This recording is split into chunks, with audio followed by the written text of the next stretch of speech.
Move on to good news. కొత్త సంవత్సరం వేళ ఏపీలోని రైతులకు ప్రభుత్వం గుడ్ న్యూస్ చెప్పింది. ఏపీలోని రైతులందరికీ పట్టాదారు పాసు పుస్తకాలు ఇవ్వబోతున్నట్టుగా తెలియజేసింది.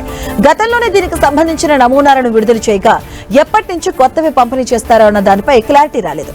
అయితే ఇప్పుడు ఏపీలోని రైతులకు కొత్త పట్టాదారు పాసు పుస్తకాల పంపిణీకి రంగం సిద్ధమైంది. ఇందుకు ముహూర్తం కూడా ఫిక్స్ అయింది.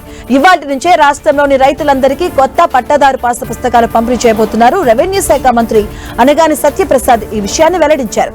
ఇవాటి నుంచి రాష్ట్ర వ్యాప్తంగా అధికారులు రైతులకు పుస్తకాలు అందిస్తారని మంత్రి తెలిపారు. నేరుగా ఇంటి వద్దకు వెళ్లి పంపిణీ చేస్తారని తెలియజేశారు. జనవరి 9వ తేదీలోపు రైతులందరికీ అందించబోతున్నట్టుగా చెప్పారు.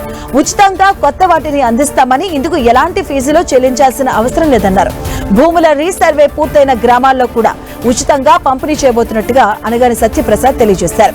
ఏపీ వ్యాప్తంగా రైతులకు 21.8 లక్షల పట్టాదారు పాసు పుస్తకాలను పంపిణీ చేయబోతున్నారు. ప్రస్తుతం ఎంఆర్ఓ కార్యాలయాలకు ఇవి చేరగా ఇవాటి నుంచి సిబ్బంది ఇంటింటికి వెళ్లి రైతులకు ఇవ్వబోతున్నారు. ఈ పాసు పుస్తకంపై కేవలం ప్రభుత్వ రాజముద్ర మాత్రమే ఉండబోతుంది. ఇక పొలం విస్తీర్ణం, సర్వే నెంబర్లు లాంటి వివరాలు ఉండబోతున్నాయి. గత ప్రభుత్వం భూముల సమగ్ర సర్వే నిర్వహించింది.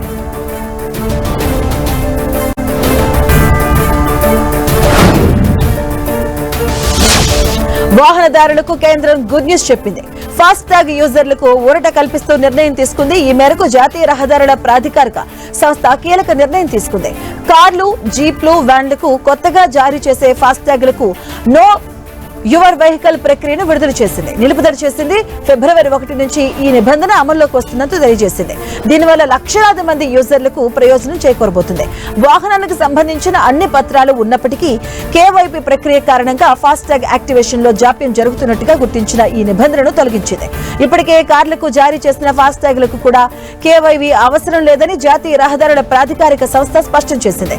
ఫాస్ట్ ట్యాగ్ ను సరిగా అతికించకపోవడం, దుర్వినియోగం వంటి సందర్భాల్లో మాత్రమే కేవైవీ అవసరం పడుతుంది. ఇక బ్యాంకులు ఫాస్ట్ ట్యాగ్ ఇష్యూ చేసేటప్పుడే వాహన్ డేటాబేస్ లో వివరాలు వెరిఫై చేసి యాక్టివేట్ చేస్తారు. ఫాస్ట్ ట్యాగ్ సరైన వాహనానికి లింక్ చేసి ఉందా, ఇక విండ్ షీల్డ్ కు సరిగా అతికించారా లేదా అనేది తెలుసుకోవడం కేవైపీ ప్రధాన లక్ష్యం. ఇక ఈ ప్రక్రియలో వాహనదారులు వాహనం ముందు సైడ్ వ్యూ ఫోటోలు, ఆర్సీ, విండ్ షీల్డ్ కు అతికించిన ఫాస్ట్ ట్యాగ్ స్టిక్కర్స్ ఫోటోలను అప్లోడ్ చేయాల్సి ఉంటుంది. ఇక కేవైవీ నిబంధన తొలగింపుతో ఆ ఇబ్బంది తొలగబోతుంది.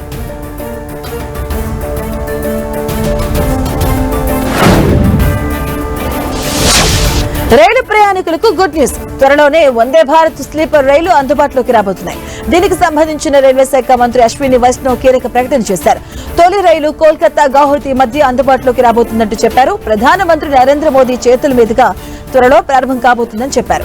పశ్చిమ బెంగాల్, అస్సాం మధ్య నడిచే ఈ రైలులోని టికెట్ ధరలు విమాన టికెట్ ధరల కంటే తక్కువే ఉంటాయని చెప్పారు. ఇక రాబోయే 15-20 రోజుల్లో ఈ రైలు అందుబాటులోకి రాబోతుందంటూ అశ్విని వైష్ణవ్ చెప్పారు. జనవరి 18, 19 తేదీలో ఈ ప్రారంభోత్సవం ఉండవచ్చు అని వెల్లడించారు. రైలు ప్రారంభోత్సవం గురించి ప్రధాని మోదీకి తెలియజేస్తామని చెప్పారు. రాబోయే 2-3 రోజుల్లో ప్రారంభోత్సవ తేదీ వివరాలు ప్రకటిస్తామని తెలిపారు. ప్రస్తుతం ఈ రెండు నగరాల మధ్య విమాన ప్రయాణానికి 6,000 నుంచి 8,000 ఖర్చు అవుతుందని వైష్ణవ్ అన్నారు. ఇక వందే భారత్ స్లీపర్ లో థర్డ్ ఏసీలోని టికెట్ ధర సుమారు 2,300, అలాగే సెకండ్ ఏసీ ధర సుమారుగా 3,000, అలాగే ఫస్ట్ ఏసీ ధర సుమారుగా 3,600 ఉండవచ్చని తెలిపారు. మధ్య తరగతిని దృష్టిలో పెట్టుకుని టికెట్ ధరలు నిర్ణయించినట్టుగా చెప్పారు.